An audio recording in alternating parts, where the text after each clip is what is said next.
ఎదురు దెబ్బలు లేని జీవితం అంటూ ఉండదు. అలా ఏడుస్తూ కూర్చుంటే ఎలా?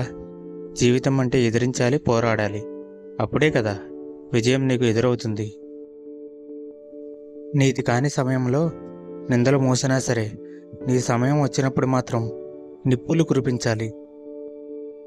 ఒక వస్తువు ఒకరికి ఉచితంగా వస్తుంది అంటే దాని భారం ఖచ్చితంగా 100 మంది మీద పడుతుంది.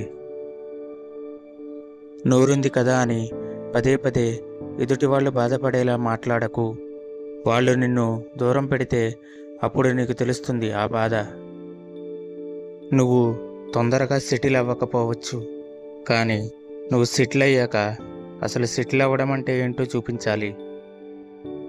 అన్నం లేకపోవడం కాదు పేదరికం. కుటుంబంలో ఆప్యాయత లేకపోవడం అసలైన పేదరికం. ఎవరి స్నేహం కోసం, ఎవరి పరిచయం కోసం మనం వెతకాల్సిన పని లేదు. మనం మనల్ని వెతుక్కుంటే, మనతో మనం స్నేహం చేసుకుంటే చాలు. ఎవడో ఎగతాళి చేశాడని అక్కడితో ఆగిపోకూడదు.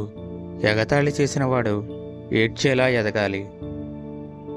ఈసారి తల తెగిపడ్డా సరే మొండెంతో ముందుకు సాగు, కానీ వెనకడుగు మాత్రం వెయ్యకు. మన శత్రువుకి మిత్రుడు మన మిత్రుడే అయ్యుంటాడు. జాగ్రత్త, అన్ని విషయాలు పంచుకోకండి.